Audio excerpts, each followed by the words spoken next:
जहां जिस पार्टी की सरकार है उस पार्टी के नेता के खिलाफ कहीं भी कुछ बोला जाए तो उस राज्य में एफआईआर दर्ज होती है। क्या हमारे यहाँ न्यायपालिका, ब्यूरोक्रेसी, हमारे यहाँ सैन्य अधिकारी भी अलग अलग पार्टियों के विचारधारा में बढ़ गए हैं? इस देश में बोलने का अधिकार ही नहीं होगा या बोलना उसी को होगा जो मात्र सरकार के फेवर में बोलेगा। नमस्कार, स्वागत है आपका हिंद वॉइस में। लेकर आया हूं आपका अपना कार्यक्रम अशोक वानखेड़े बोलता है। अशोक वानखेड़े बोलता है तो फिर अशोक वानखेड़े तोलता है। और आज तुलेंगे संविधान के वो 4 स्तंभ जिनके ऊपर हमारा देश इतराता है। हम पूरे 135 करोड़ भारतवासी हमारे संविधान पे इतराते हैं, गर्व महसूस करते हैं। और ये संविधान के जो 4 स्तंभ है इनको आज तोलना पड़ेगा, क्योंकि देश में जो वर्तमान में स्थिति चल रही है, लगता है कि संवैधानिक अराजकता देश में जोरों पर है। यहां तक स्थिति पहुंच गई है कि केरल के सीपीआईएम के बड़े नेता और वहां के फिशरीज मंत्री हैं, सरकार केरल में अभी सीपीआईएम की है, साजी चेरियन, इन्होंने यहां तक कह दिया कि हमारा कॉन्स्टिट्यूशन जो है वो आम जनता की लूट करने की सहूलियत देता है। ये हमारे नेता है। संघीय ढांचा इस हिसाब से चरमरा गया है कि राहुल गांधी के खिलाफ गलत खबर चलाने पे छत्तीसगढ़ पुलिस यदि अरेस्ट करने आती है किसी एंकर को तो वो ट्वीट करता है और मदद मांगता है उत्तर प्रदेश पुलिस को, और गाजियाबाद की पुलिस छत्तीसगढ़ के पुलिस के सामने दीवार बन के खड़ी हो जाती है। इसी बीच नोएडा पुलिस आके कहती है कि इस पत्रकार के खिलाफ तो हमारे पास पुराना एक एफआईआर है, अब हम उनको अरेस्ट करने लेके जा रहे हैं। केजरीवाल के खिलाफ कोई कुछ कहता है, उसका एफआईआर दर्ज होता है पंजाब में, क्योंकि उनकी सरकार है। उनकी पुलिस आती है, दिल्ली से उठा के ले जाती है किसी को, रास्ते में हरियाणा लगता है जहाँ बीजेपी की सरकार है, क्योंकि जिसको उठा के ले गए वो बीजेपी के नेता थे, तो वो हरियाणा की सरकार उन्हें छुड़वा लेती है।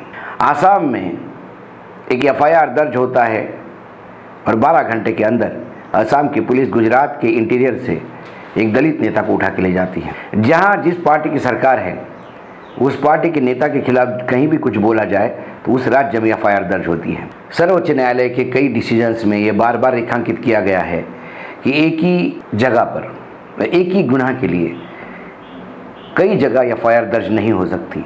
इसके बावजूद धड़ल्ले से होती है, न्यायपालिका मौन है। इसी एफआईआर को लेके जब नुपुर शर्मा सर्वोच्च न्यायालय में गई और सर्वोच्च न्यायालय के न्यायाधीश ने नुपुर शर्मा को उनके वक्तव्य के लिए बुरी तरह से लताड़ा, हालांकि वो ऑपरेटिव जजमेंट नहीं था, और उनकी याचिका रद्द कर दी, तो फिर हमारे देश में ऐसे कई लोग आ गए जो रिटायर्ड जजेस हैं, 77 ब्यूरोक्रेट्स हैं, 25 पूर्व सैनिक अधिकारी हैं, और केरल, गुजरात, बॉम्बे, राजस्थान, दिल्ली हाई कोर्ट के पूर्व मुख्य न्यायाधीश है। सब ने मिलके मुख्य न्यायाधीश को एक पत्र लिखा। ये जो नुपुर शर्मा के खिलाफ टिप्पणियां की गई है ये ज़रूरत नहीं थी। नुपुर शर्मा के समर्थन में वो सामने आए। उनके समर्थन का पत्र देखते हुए दिल्ली बार एसोसिएशन ने आज फिर मुख्य न्यायाधीश को पत्र लिखा, ये कहते हुए कि महामहिम आपको किसी भी पत्र का संज्ञान लेने की कोई ज़रूरत नहीं है। गोधरा में जो कांड हुआ, दंगल हुई, मुस्लिम भाइयों का कत्ल हुआ, उनके समर्थन में, न्याय के समर्थन में जो लोग लड़ रहे थे, ऐसे तमाम एनजीओ अधिकारी, इन तमाम के खिलाफ कार्यवाही भी शुरू करने की बात कही। वो ऑपरेटिव जजमेंट था, इसलिए कार्यवाही भी तुरंत शुरू हो गई। तब ये तमाम लोगों को नहीं लगा कि कुछ गलत हो रहा है। तो क्या हमारे यहाँ न्यायपालिका, ब्यूरोक्रेसी, हमारे यहाँ सैन्य अधिकारी भी अलग अलग पार्टियों के विचारधारा में बढ़ गए हैं, और मीडिया भी विचारधारा में बढ़ गया है? जी न्यूज़ जिस हिसाब से खबरें परोसता है, क्या वो खबरें हैं या किसी एक विशेष पार्टी का मुखपत्र बन के काम करते हैं? तो चारों स्तंभ, चाहे केरल के मंत्री हो जिन्होंने संविधान को एकदम उल्टा परिभाषित कर दिया, या ब्यूरोक्रेट्स हो, या सैन्य अधिकारी हो, या न्यायाधीश हो, न्यायपालिका हो, या मीडिया हो, ये चारों स्तंभ क्या चरमरा नहीं गए? क्या संघीय ढांचा खतरे में नहीं दिखाई देता है? यदि ऐसा ही चलता रहा तो जिसकी जिस राज्य में सरकार है वहीं सारी एफआईआर दर्ज हुआ करेगी और वहाँ की पुलिस विभिन्न राज्यों में घूम घूम के लोगों को ढूंढती रहेगी और वहाँ की पुलिस उन लोगों को प्रोटेक्ट करती रहेगी। तो क्या कोई क्रिमिनल कहीं क्राइम करके दूसरे राज्य में जाए तो राज्य उसको समर्थन देता होगा? क्या उसको प्रोटेक्ट करेगा? ऐसे असंख्य सवाल मेरे मन में हैं जो मैं आपके सामने हिंद वॉइस के माध्यम से ला रहा हूँ। ट्विटर को बोला गया कि आप के जो माइक्रो ब्लॉगिंग साइट है आपकी, उसमें से कई अकाउंट बंद कीजिए, कई जो मटेरियल है आप उतार दीजिए। सरकार ने आदेश दिया। ट्विटर बेंगलोर के हाईकोर्ट में गया है। ट्विटर ने कहा कि आपने जो कहा हमको करने को तैयार है, लेकिन बताइए तो सही कि जो चीज़ें आप हमको निकालने के लिए कह रहे हैं, जो ट्वीट हमको डिलीट करने के लिए कह रहे हैं, वो कहाँ गलत है, इसके बारे में तो आप थोड़ा बताइएगा। बहुत सारे राजनीतिज्ञों के, जो राजनीतिक पार्टी के अपने ट्विटर हैंडल है, उसके ऊपर भी यदि आपका ऑब्जेक्शन है तो फिर राइट टू एक्सप्रेशन कहाँ जाएगा? इस देश में बोलने का अधिकार ही नहीं होगा या बोलना उसी को होगा जो मात्र सरकार के फेवर में बोलेगा? ऐसे कई केसेस 2-3 दिन से सामने आ रहे हैं और खासकर नुपुर शर्मा के बाद तो ये एक भेड़चाल लग रही है। कर्नाटक के जज है, उन्होंने कर्नाटक में भ्रष्टाचार जो हो रहा है तो एंटी करप्शन ब्यूरो जो है उनका, उसके अधिकारियों को लताड़ा। जज का नाम HP संदेश है।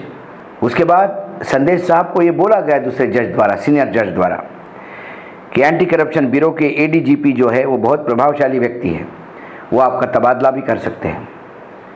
तो उन्होंने कहा, किसान का बेटा हूँ, संपत्ति की लालच नहीं, ना पैसे की कोई मुझे ज़्यादा हवस है, मैं इस जगह से जाके भी वापस खेत में हल जोत सकता हूँ।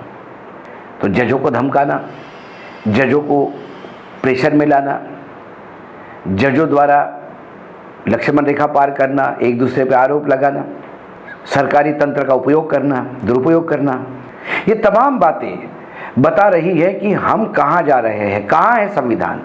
बाबा साहेब आम्बेडकर के अध्यक्षता में लिखा गया उस संविधान का कौन पालन कर रहा है? ना जुडिशियरी पालन करती हुई दिखाई देती है, ना एग्जीक्यूटिव विंग नौकरशाही पालक करती हुई दिखाई देती है, ना लेजिस्लेचर विधान पालिका पालक करती हुई दिखाई देती है।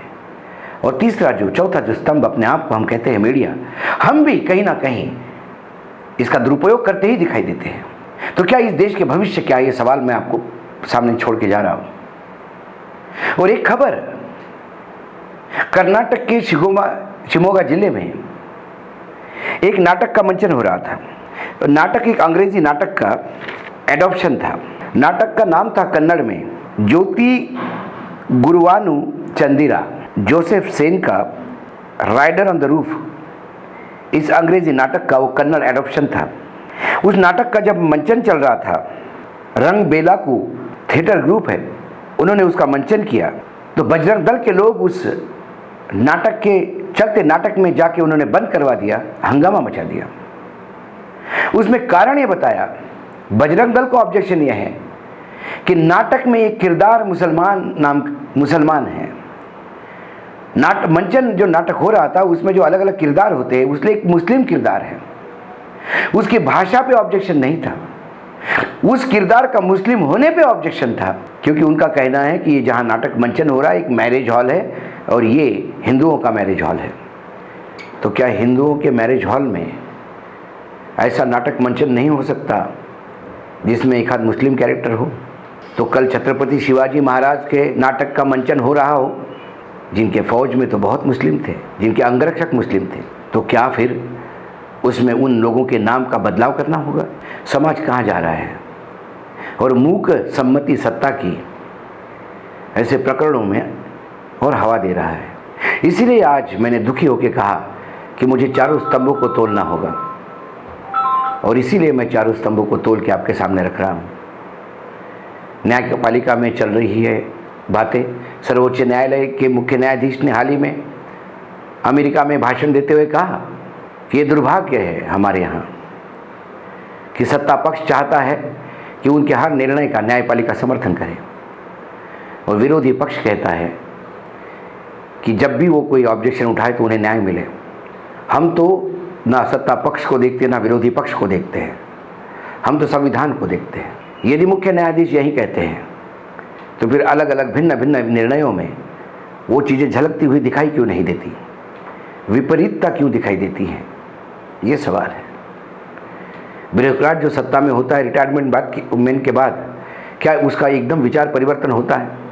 और यदि विचार परिवर्तन होता है तो क्या जिस विचारधारा में आज वो काम कर रहे हैं उसी विचारधारा को उन्होंने नौकरी में रहते हुए काम तो नहीं किया, कहीं अन्याय तो नहीं किया नौकरी के साथ? और पत्रकारिता को जितना बोलना उतना कम है। सबसे ज़्यादा गंद यदि हुई होगी तो हम मीडिया में हुई है।